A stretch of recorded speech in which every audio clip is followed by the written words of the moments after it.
Where and how do you feel most comfortable, most at peace, and most free? Free of worries, free of concerns, free of whatever seemed to creep in. I know for some people it's outside by the river. For some people it's on their front porch. For some people it's just on their couch, on the sofa, with a dog or a cat in the lap. There are very different places where we can just feel and just be at peace. And that's the invitation that Jesus wants to give us and that we are all meant to be returning to. Just to be at peace, to relax and to know that we are held. To me, one of the most beautiful images is when a mother holds a baby and gazes into the baby's eyes and the baby gazes back. And around it can happen anything, everything. It's almost like nothing else matters in that situation but to trust, to gaze, to be seen, to be loved, and to be held. And that we are being held and that we are with God in good hands. That's just one of the deep, delightful experiences that we all can have when we let go and get there. I remember a very, very dear lady from one of the previous congregations, and I call her Bonnie. Her husband, I call Bob, and they had a son, Benny. So Bonnie, Bob, and Benny were just a beautiful family. Now, Benny was hanging out with some other teenagers, and they had just gotten their license. And it happened so that one night they drove home from a party, and it wasn't Benny driving, but another one of the teenagers. And as they were joking and it got loud in the car, the driver was distracted and they got off, veered off, and ran right into a tree. Well, Benny was in the front right passenger seat, and it hit him the most. Benny was well physically, and he lived well after the accident, but it had hit his head, so he was cognitively impaired, and he could not function as you and I can right now. It's hard for me to describe what Benny's parents felt and how they experienced that. But there was something in them that had shifted, a deep sadness and a deep grieving that went on. And during one of our group studies, where we shared favorite Bible passages, Bonnie said, "My favorite Bible passage is this last verse from Psalm 46. Be still and know that I am God," in God's voice. Be still and know that I am God. Be still and know. Be still. Be.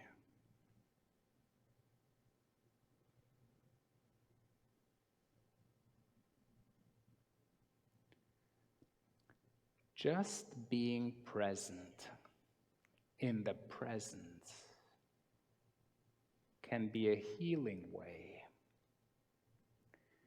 And it is called centering prayer in our faith tradition.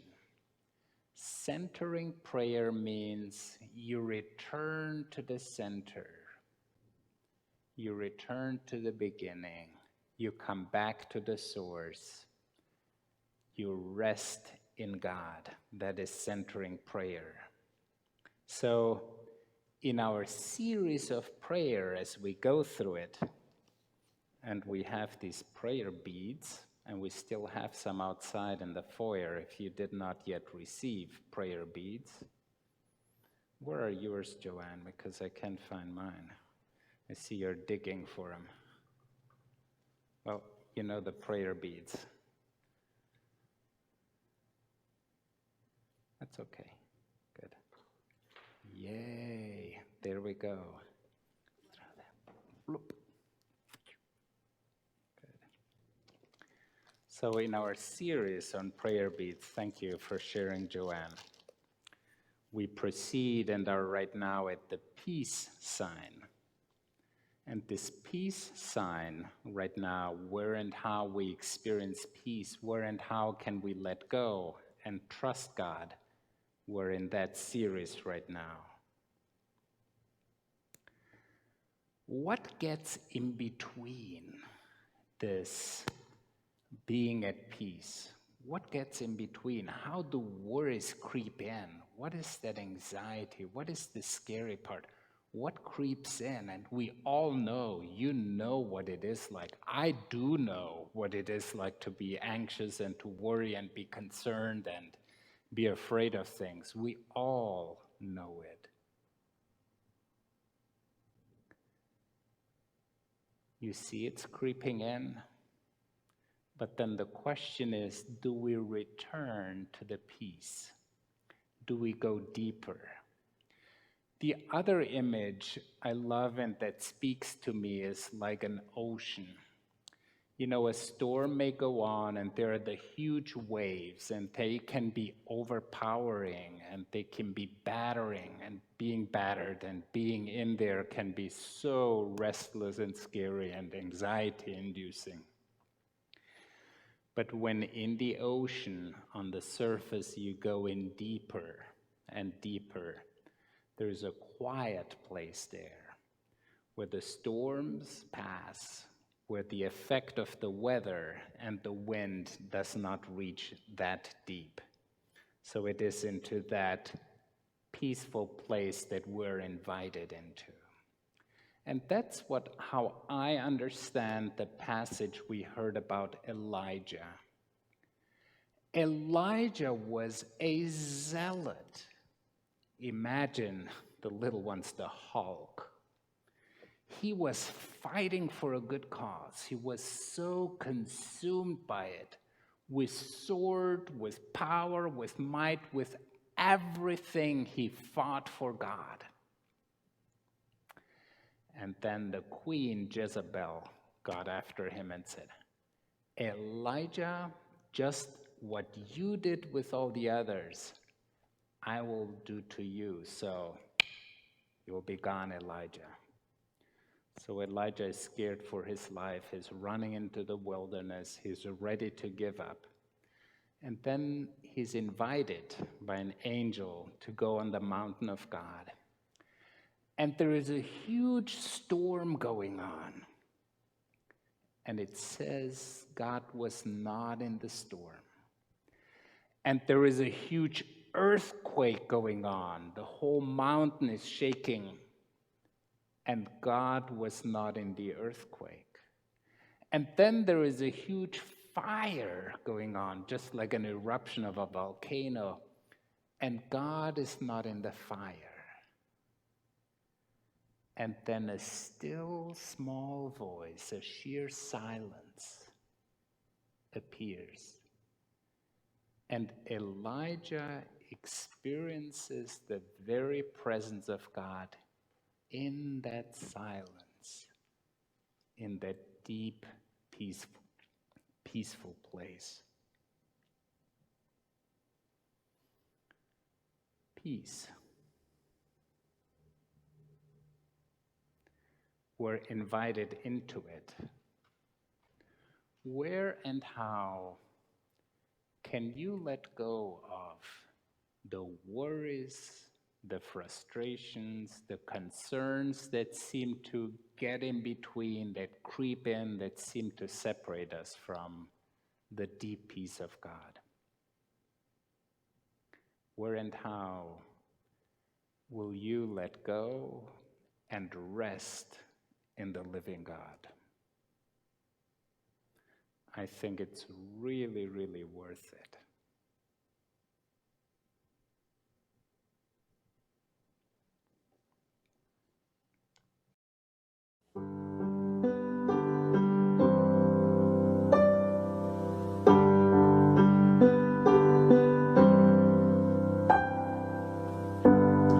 Let there be peace on earth, and let it begin with me. Let there be peace on earth, the peace that was meant to be. With God as our Father, brothers all are we.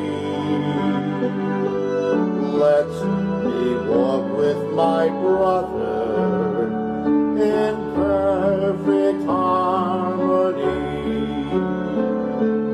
Let peace begin with me. Let this be the moment now. With every step I take, let this be my solemn vow, to take each moment and live each moment in peace eternally. Let there be peace on earth, and let it begin with me. Let there be peace on earth, and let it begin with me. Let there be peace on earth, the peace that was meant to be. To take each moment and live each moment in peace eternally. Let there be peace on earth, and let it begin with me.